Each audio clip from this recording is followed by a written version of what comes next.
I've been debating on how and in what way to kind of logically approach a couple of, let's call them media controversies that we're facing right now. One involves the matter of race, and the other, the matter of kind of themes in media.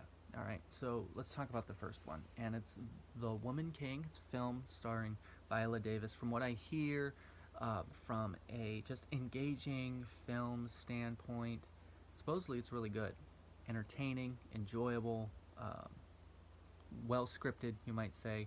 So on that, great. She's probably going to win multiple awards on it.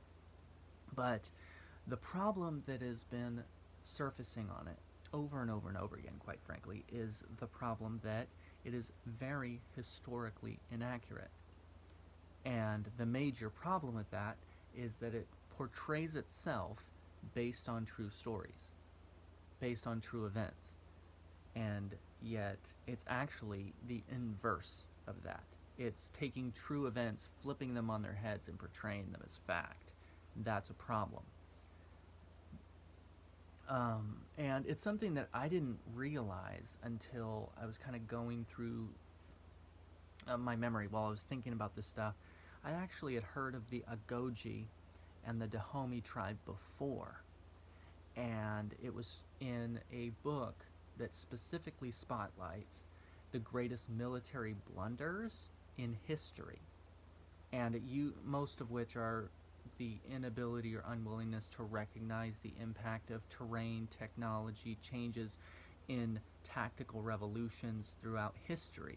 Things like not recognizing how much more accurate the Civil War era rifles were while still using Revolutionary War tactics resulted in one of the bloodiest conflicts in world history, and other things. But it spotlights them because the antagonists of the film are actually the protagonists in history. It's the French army, and they're going.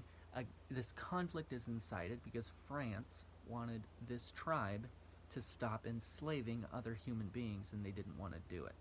The movie portrays this in the opposite way, and it wants it to be some sort of a feminine empowerment struggle, that you have this warrior race that involves women as their warriors. It's an uncommon or unconventional military approach, and in the actual historical event, they get absolutely slaughtered by the French. And that's weird for us in a lot of ways because of the fact that we view the French as cowards and an inferior military culture, especially to America, or America and Britain, who have had to rescue them twice in terms of Europe's major conflicts, but also the one in Vietnam is heavily kind of their fault too. So that, but the reason that's difficult for us to wrap our minds around is that prior to World War II, the French were considered a world superpower. They had the largest standing army in the world at that time in terms of infantry.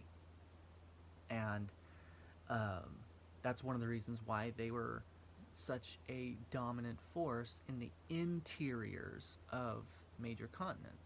Whereas, obviously, Britain kind of ruled the coastlines of a lot of those spaces. So there's a lot happening there.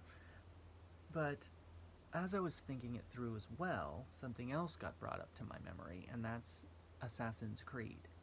And I love Assassin's Creed, just to be fair. When the very first one came out, it was nothing short of a work of art. It's a nearly perfect game in every way.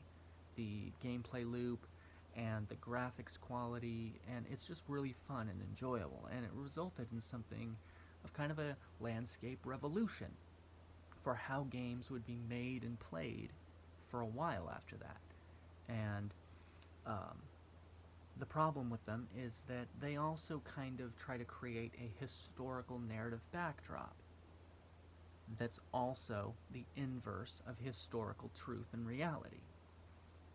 And a lot of people might see this as, well, duh, obviously Leonardo da Vinci was not exactly asking at, or acting as a like a Q branch, sourcing new technology and materials for the assassins in Renaissance France or Germany or Venice or wherever, right? Obviously, that's not a thing that happened. But more than that, in the original, starring Altair, in the Holy Land, the background of that is the Crusades, and the primary villains are the Knights Templar, the sworn defenders of pilgrims of the Christian faith from Europe to the Holy Land. And they've kind of gotten a bad rap because of like Dan Brown and just the nonsense that was portrayed there. But then again, we have another instance where a person intentionally misrepresented history for the purpose of multimedia narrative. And quite frankly, a lot of people just ran with it. There's still people to this day that I encounter in various comment sections and even in person who are convinced Dan Brown was some sort of historical or historian or something along that line, and that he knew what he was talking about, and all this stuff is a conspiracy. And you wouldn't believe how many times I still hear stuff about Jesus being the same as Horus and whatever, like all this kind of stuff. None of it is true, but it is very prevalent. And the reason I'm bringing all this up is because of the fact that when media portrays things, people just accept it as fact. We see this on the major news networks too. Most of that is also just fiction, but it's portrayed as fact and it is received as fact. So people are not very discerning, and that's their own fault. But it's also notable that maybe that's the problem. That yes, this brings to light a major hot button issue. Maybe you could say even preys upon a major hot button issue in our society, and people are really up in arms about it because of the fact that it's about ethnicity, it's about skin color, it's about melanin, when in fact, when these things involve specifically Christianity, people don't really get upset. They don't start picketing. They don't start circulating petitions to boycott broad spectrum. Like Christians obviously cautioned against it, and there's numerous Christian publications that said you should not patronize these media forms because of the negative light in which they portray Christianity, the Christian faith, actors within the Christian faith. Doesn't matter.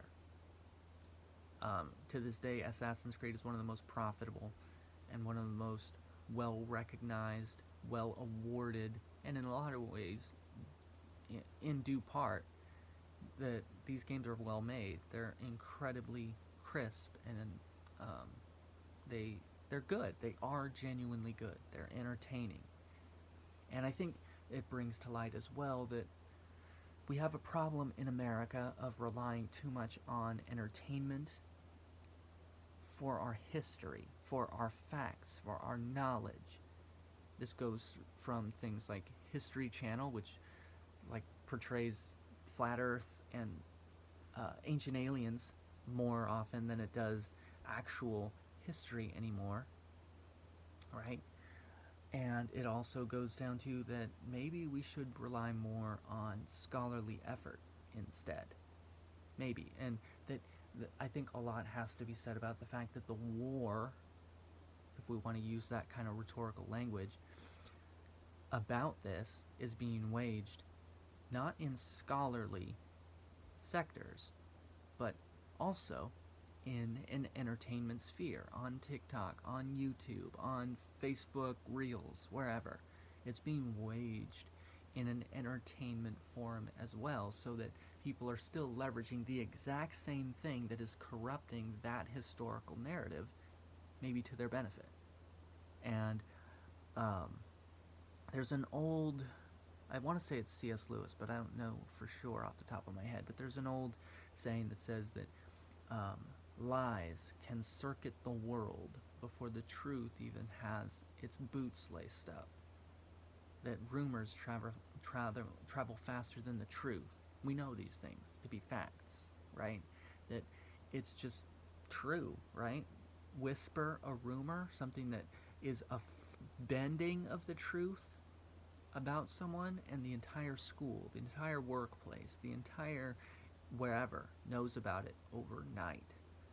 Tell something true about someone, even a counterfactual for that rumor, maybe you get like a fourth page below the fold retraction or something, maybe, but probably not, right?